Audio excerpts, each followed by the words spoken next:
Rentrée scolaire 2015-2016 en Côte d'Ivoire, les écoliers et élèves ont repris aujourd'hui le chemin des classes, idem pour les maternelles.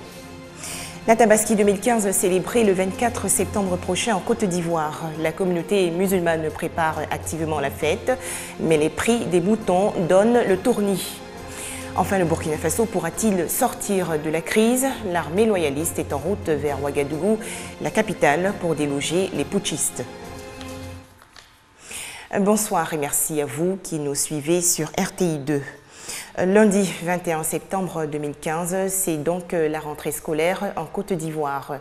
Environ 5 millions d'élèves ont repris ce matin le chemin des classes. Le gouvernement ivoirien, qui veut une année académique 2015-2016 réussie, a ainsi appelé les élèves et enseignants à être des acteurs de paix. Rentrée scolaire également pour les plus jeunes en maternelle. Ils ont fait aujourd'hui leur premier pas dans l'univers de l'école. Certains sont heureux de découvrir ce nouveau monde. D'autres, par contre, devant tant de nouveautés, sont apeurés. Notre équipe de reportage a visité ce matin une école maternelle dans la commune de Cocody. C'est la rentrée scolaire et en ce premier jour, pas de temps d'observation. Même pour ces tout petits de la maternelle de Plateau Nord. Ici, dans la commune de Cocody, les choses sérieuses ont déjà commencé.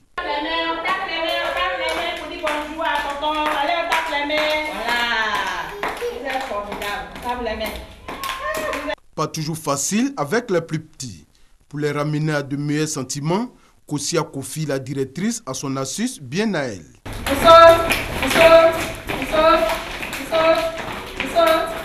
Une rentrée réussie est absolument le fruit des efforts de tous, les parents y compris. Les parents sont venus, ils ont respecté les consignes. On leur a dit qu'aujourd'hui, c'est la rentrée. On n'a pas de problème particulier pour l'instant. Il y a de l'ordre, tout va bien. En tout cas, je félicite l'école, c'est merveilleux. 2015-2016, c'est donc réparti pour 9 mois de plaisir, mais aussi d'angoisse dans la discipline. C'était un reportage de Herman Niamien et Guillaume Zéré. Et à l'instar des autres villes du pays, la reprise des cours est effective à Mans, dans la région du Tonpi. C'est un reportage de Eve Boué. Mans, quartier Kafop, 6h30. Réveil inhabituel pour la petite Keila, 3 ans. Nous sommes le 21 septembre, début de la rentrée scolaire 2015-2016. Aujourd'hui donc marque un tournant décisif dans la vie de la fillette. Un tout premier jour d'école, pas facile. On boude même les parents. Et hop, c'est le départ en compagnie de sa sœur Neridja qui elle est déjà habituée à l'école. Chemin faisant, certains élèves se restaurent avant d'arriver en classe. Et Keila qui fait connaissance avec son nouvel univers, une école primaire catholique. Sentiment mitigé pour élèves, parents d'élèves et enseignants. Je suis content de venir à l'école. J'ai vu de nouveaux camarades. Je viens accompagner mes enfants à l'école pour respecter le mot d'ordre du gouvernement ivoirien qui incite les parents à vraiment rendre effective la rentrée à ce jour. Aujourd'hui, c'est la prise de contact. Le premier jour est toujours difficile, mais ça va aller. Il est 9h45 ici au groupe scolaire Peraldi du quartier CA. Ce n'est pas encore la récréation, mais on rend les locaux propres. Les enfants sont dehors dans la cour, les enseignants sont là. Et c'est simple, hein? Depuis un certain temps, les enfants étaient en congé, ils viennent d'arriver, les salles sont sales, donc il fallait nettoyer. 11h, une incursion chez les plus grands au collège moderne de Mans. Premier jour de classe et déjà des soucis. Nous avons un effectif assez consistant et malheureusement nous n'avons pas beaucoup de salles. Donc actuellement nous sommes en train de voir avec le conseil régional comment il faut faire pour nous construire un bâtiment en R+1. On fait les cours de vacation, il y en a qui viennent matin, le soir. Quand c'est comme ça, nous qui sommes après des années, ça nous empêche. Midi passé, retour à l'école de la petite Keila. Moment de contracter, l'air satisfaite du dénouement de cette première matinée de la rentrée scolaire dans la cité des 18 montagnes. Toujours en Côte d'Ivoire, J-3 avant la fête de la Tabaski. L'événement, on le sait, sera célébré le 24 septembre prochain. Les fidèles musulmans se préparent donc activement, mais ils sont confrontés à la hausse des prix des moutons. Ce jeudi 24 septembre, les fidèles musulmans vont célébrer la fête de la Tabaski ou l'Aïd el-Kébir, une cérémonie qui commémore le sacrifice d'Abraham. Pour respecter la tradition, Salimata Sanogo s'est rendue à l'abattoir de Port-Boué. Elle est à la recherche de moutons depuis plus de 3 heures. Un mouton qu'on avait pris l'année dernière à 150 000, à 130 000, on arrive ici, cette année, on nous dit 200 000. Quand il diminue un peu trop, c'est 190 000. Alors que moi, j'ai besoin de 2 moutons. Donc c'est pourquoi je ne fais que tourner pour voir un peu où je peux avoir un prix abordable. Comme Salimata, nombreux sont les clients qui se plaignent du coût élevé du mouton cette année. Absolument, le mouton, mais il n'y a même pas de mouton au marché. Il n'y en a même pas. L'année passée, on avait payé les trucs comme ça à 70 000, 80 000. Cette année-là, on dit 95 000, 90 000. C'est cher. Une situation que tentent de justifier les acteurs de la filière. C'est du Mali que les moutons viennent beaucoup. Le Mali a privilégié d'autres marchés, au marché de Côte d'Ivoire. Habituellement, nous recevons 100 000 têtes de moutons pour une consommation avoisinant les 60 000 têtes. Or, actuellement, sur le marché, nous avons enregistré à peine 40 000 têtes arrivées. Ce qui fait qu'on aura des difficultés même à combler le marché si les gens achètent le mouton comme il le faut. Depuis le pays, c'est cher. On paie pendant une année, on nourrit, on entretient, on soigne. On vient avec ça. On paie le transport, on vient. Face au coût élevé, les clients ne manquent pas d'astuces pour s'offrir une bête et prendre part à la fête. Je suis là pour acheter les moutons pour le tabaski, mais sincèrement, les moutons sont très chers. Pour faire payer le bœuf. On peut faire sacrifice avec le bœuf aussi. Les acteurs de la filière bétail-viande rassurent, le parc à bétail sera renforcé afin de permettre aux musulmans de célébrer la tabaski.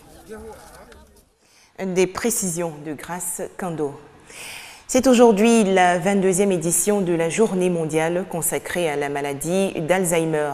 Selon l'Organisation mondiale de la santé, cette pathologie qui détruit les neurones touche entre 28 et 33 millions de personnes dans le monde. Les explications de Alexis Ouedraogo. Les pertes de mémoire que l'on peut constater chez les personnes âgées ne font pas toujours partie du processus normal de vieillissement. Il peut s'agir d'un symptôme de la maladie d'Alzheimer. C'est une maladie du cerveau qui agit en entraînant un déclin progressif de la mémoire. Le malade oublie tout. Informations récemment apprises, visage de proches, la maladie peut aussi entraîner une perte des facultés de jugement et d'expression. Mais comment cela se peut-il? La maladie provoque la destruction des cellules nerveuses dans les régions du cerveau liées à la mémoire et au langage.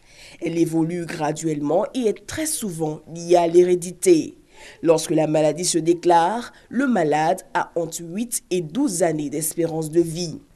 Il est toutefois utile de préciser que ce n'est pas parce qu'on oublie ses clés, un rendez-vous ou encore le nom de quelqu'un qu'on est atteint. Ces oublis occasionnels sont normaux et sont liés à l'inattention. S'ils sont fréquents, ils peuvent masquer un état dépressif ou anxieux. En tout état de cause, un diagnostic posé par un médecin peut éclairer. Il faut donc avoir de bons réflexes et consulter le plus rapidement possible lorsque l'un de vos proches affiche ce type de symptômes. Un petit tour à présent à l'intérieur du pays, plus précisément dans la région de la Maraoué. La tribu Sian de Saint-Fra a un nouveau chef. Zagota Bikale Mathias a été investi récemment. Le nouveau responsable de la tribu Sian est appelé à maintenir la paix et la cohésion sociale à Saint-Fra.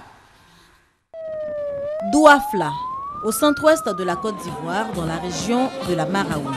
Le village est en ébullition. Dans les cuisines, des femmes s'affairent tout en esquissant quelques pas de danse. C'est un jour spécial. La tribu Sian de Saint-Fra a un nouveau chef, Zagota Bikale Mathias. C'est à lui que revient désormais la lourde charge de présider aux destinées des 10 villages que regroupe la tribu. La tâche ne sera pas aisée. Zagota Bikale pourra alors compter sur le soutien des chefs traditionnels et religieux de la Maraoué, mais également sur ceux des contrées environnantes venus en grand nombre apporter leur soutien à leur père. Les fils et cadres de la région ne sont pas en reste. Ils sont tout aussi décidés à aider le nouveau chef Gouro à réussir sa mission. Et le parrain de la cérémonie, le ministre d'État, ministre du Plan et du Développement, Albert Mabritoakes, d'inviter le peuple mandé du Sud réunis à l'occasion, à l'union et au retour aux sources, cela au profit de la cohésion sociale. Zagota Bikale est gendarme à la retraite, il est marié et père de 14 enfants.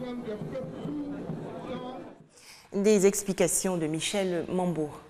Le peuple Jimini Djamala fait la promotion de sa culture à travers les journées socio-culturelles et sportives de Sanassi-Dougou.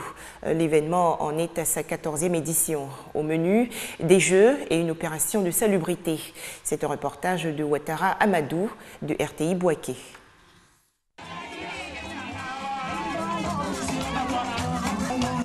La solidarité dans la joie, tel est le thème de l'édition 2015 des journées socioculturelles de Sanassi-Dougou dans la commune de Dabakala. Des festivités initiées pour renforcer l'union entre les ressortissants de Sanassi-Dougou, mais également pour promouvoir la culture et la tradition Jimini Djamala. À la cérémonie de lancement, les différents intervenants ont apprécié l'initiative et ont invité les filles et fils de Sanassi-Dougou à œuvrer non seulement pour le développement de leur localité, mais aussi pour le développement de Dabakala. 7 jours durant, des concours de beauté, des jeux intellectuels, une opération de salubrité, un tournoi de maracana, des danses et rythmes du terroir Jimini Djamala ont marqué cette 14e édition des journées socioculturelles de Sanassi-Dougou. La crise au Burkina Faso. La France appelle aujourd'hui les forces impliquées dans le coup d'État militaire à déposer les armes. Pendant ce temps, l'armée loyaliste est en route vers Ouagadougou, la capitale, pour déloger les putschistes. Le général Diendéré, à la tête des putschistes, s'engage à remettre le pouvoir aux autorités civiles de la transition. Au Nigeria, le bilan des attentats perpétrés par Boko Haram a été revu à la hausse. Au moins 54 personnes ont été tuées hier à Maïdougouri, dans le nord-est du pays. On dénombre également 90 blessés. La crise migratoire en Europe, les pays européens divisés vont tenter de s'accorder sur une répartition des migrants le 7 octobre prochain. Les échanges auront lieu lors de la session plénière à Strasbourg, en France. Et c'est la fin de cette édition. Très bonne suite des programmes sur RTI2.